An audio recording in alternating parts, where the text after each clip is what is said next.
Hello friends, welcome to ஆர்கேஷல் with PM channel. இன்றைக்கி நம்ம சேனலில் நம்ம எல்லாருமே வெயிட் பண்ணிகிட்டு இருந்த இந்த 2025க்கான நீட் எக்ஸாமோட அனௌன்ஸ்மெண்ட் வந்து இப்போ வந்திருக்கு. அஃபிஷியலாக பிடிஎஃப் வந்து ரிலீஸ் பண்ணியிருக்காங்க.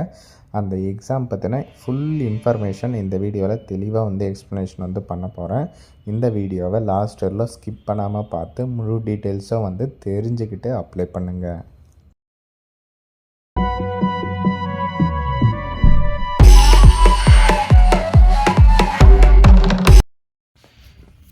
ஓகே ஃப்ரெண்ட்ஸ், 2025க்கான நீட் எக்ஸாம் வந்து வந்திருக்கு. அதாவது national eligibility come entrance test. ஓகேவா, நியூ டிஜி வந்திருக்கு.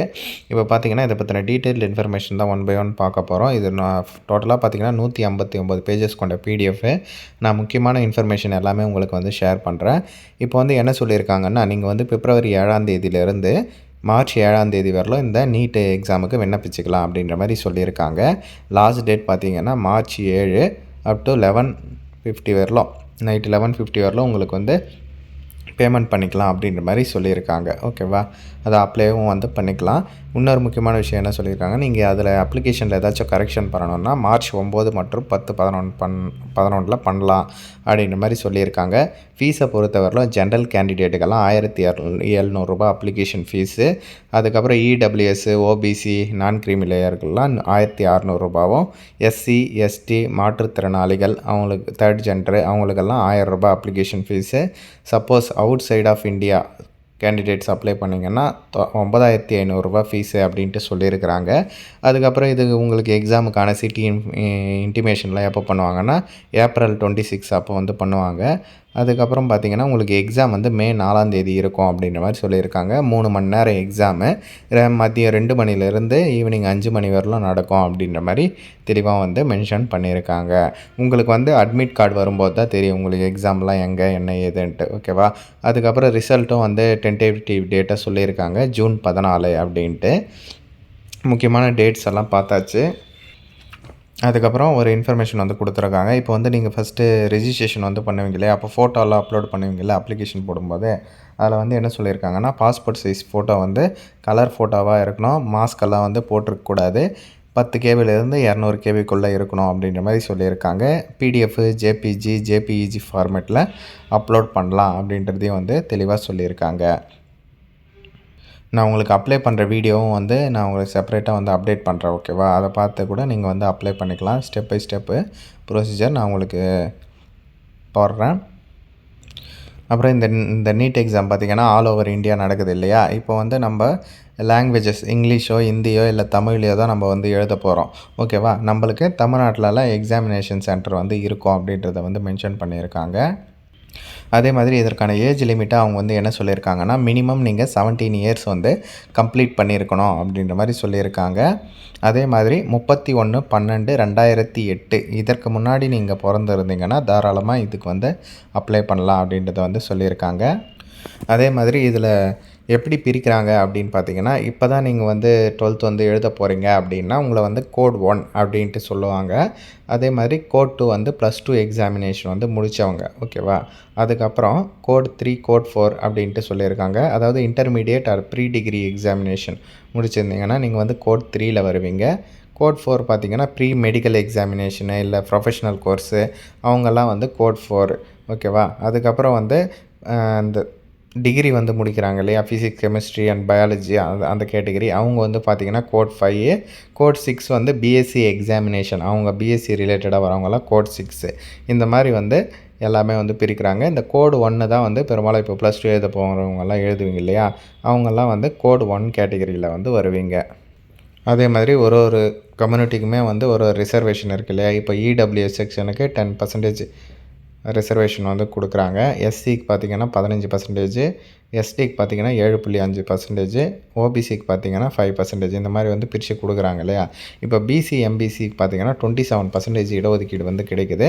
இது வந்து பார்த்திங்கன்னா இப்போ அதான் நீட் எக்ஸாம் வந்து எதுக்கு எம்பிபிஎஸ் வந்து படிக்கிறதுக்கு இல்லையா, அதற்காக தான் வந்து இந்த இடஒதுக்கீடு எல்லாமே வந்து இருக்குது. இப்போ ஓபிசி ன்றது வந்து பிசி எம்பிசியை தான் வந்து ஓபிசின்னு சொல்லுவாங்க. இதுக்கு எல்லாத்துக்குமே வந்து ஓபிசி சென்ட்ரல் கவர்மெண்ட் எல்லாத்துக்குமே வந்து ஓபிசி சர்டிஃபிகேட் தான் வந்து தேவைப்படும், கம்யூனிட்டி சர்டிஃபிகேட்டு. யாருக்கிட்டயாச்சும் இல்லைன்னா சொல்லுங்கள், நான் கண்டிப்பாக வந்து அப்ளை பண்ணி கொடுக்குறேன். டிஸ்கிரிப்ஷனில் இருக்க நம்பருக்கு எனக்கு வாட்ஸ்அப்பில் மெசேஜ் பண்ணிங்கன்னா நான் உங்களுக்கு கண்டிப்பாக வந்து அப்ளை பண்ணி கொடுக்குறேன். ஓபிசி சர்டிஃபிகேட் வந்து கம்பல்சரி, ஓகேங்களா? அதே மாதிரி எஸ்சி எஸ்டி சர்டிஃபிகேட்டில் ஃபோட்டோ வச்சு இருக்கா அப்படின்றதையும் வந்து செக் பண்ணிக்கோங்க. அப்படி இல்லாதவங்களும் என்ன டிஸ்கிரிப்ஷனில் இருக்க நம்பருக்கு எனக்கு வாட்ஸ்அப்பில் மெசேஜ் பண்ணிங்கன்னா நான் உங்களுக்கு அப்டேட் பண்ணி கொடுக்குறேன். அப்புறம் நீங்கள் மாற்றுத்திறனாளியாக இருந்தால் அதனோட சர்டிஃபிகேட் அப்லோட் பண்ணுற மாதிரி இருக்கும். உங்களோட சிக்னேச்சர் அப்லோட் பண்ணணும். ஆல்ரெடி பாஸ்போர்ட் சைஸ் ஃபோட்டோ சொன்னேன் இல்லையா, அதை வந்து அப்லோட் பண்ணுற மாதிரி இருக்கும். அதுக்கப்புறம் உங்கள் left hand and right hand fingers thumb impression வந்து அப்லோட் பண்ணோம் அப்படின்ற மாதிரி சொல்லியிருக்காங்க. அதாவது உங்களோட 10 விரல்லையும், ஓகேவா, 10 விரல்லையும் மார்க் வந்து, அதாவது அந்த மை வந்து தடவிட்டு ஒரு A4 ஷீட்டில் வச்சு அதை வந்து அப்லோட் பண்ணுற மாதிரி இருக்கும். நான் உங்களுக்கு அப்ளை பண்ணுறப்போ அது எல்லாமே வந்து ஷோ பண்ணுறேன்.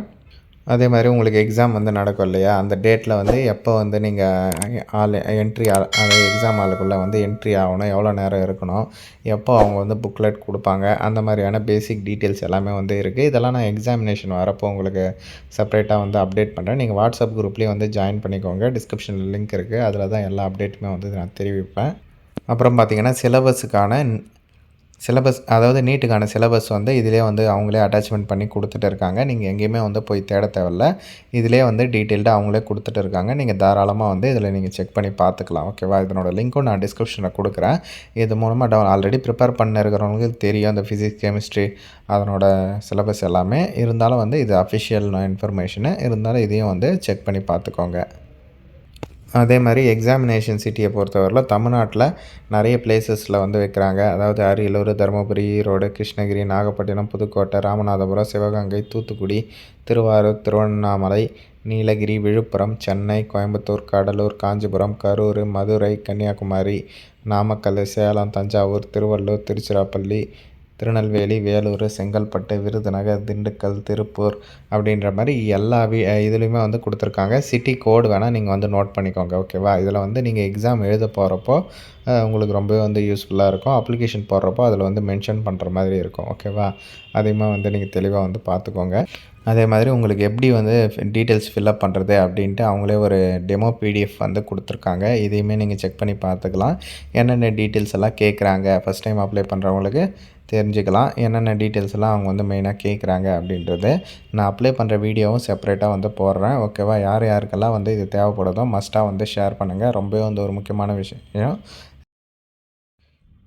இதற்கு அப்ளை பண்ணுறதுக்கான முக்கியமான டேட்ஸாக பிப்ரவரி 7ஆம் தேதியிலேருந்து மார்ச் 7ஆம் தேதி வரலாம் விண்ணப்பிச்சிக்கலாம் அப்படிங்கிற மாதிரி சொல்லியிருக்காங்க. லாஸ்ட் டைமில் யாரும் வந்து அழகாக வந்து ட்ரை பண்ணாதீங்க, ஃபஸ்ட்டே வந்து அப்ளை பண்ணிவிடுங்க. ஏன்னா சர்வர் ப்ராப்ளம் வரதுக்கு நிறையவே வந்து வாய்ப்பு இருக்குது. எக்ஸாமினேஷன் ஃபீஸும் வந்து கரெக்டாக வந்து ஆன்லைனில் வந்து பே பண்ணிவிடுங்க, ஓகேவா? அதுக்கும் வந்து மார்ச் 7 தான் வந்து லாஸ்ட்டு டேட்டு. உங்களுக்கு சப்போஸ் அப்ளிகேஷனில் ஏதாச்சும் ஃபில்அப் பண்ணி மிஸ்டேக் ஆகிடுச்சுன்னா நீங்கள் இந்த மார்ச் 9, 10, 11 வந்து கரெக்ஷன் பண்ணிக்கலாம் அப்படின்றத வந்து தெளிவாக வந்து மென்ஷன் பண்ணியிருக்காங்க. ப்ரிப்பேர் பண்ணுறவங்களாம் நல்லா வந்து பண்ணுங்கள். இதற்கான எக்ஸாமினேஷன் மே 4ஆம் தேதி இருக்கும் அப்படின்ற மாதிரி சொல்லியிருக்காங்க. சண்டே தான் வந்து வருது. 3 மணி நேரம் எக்ஸாமினேஷனு, 180 மார்க்குக்கு, ஓகேவா?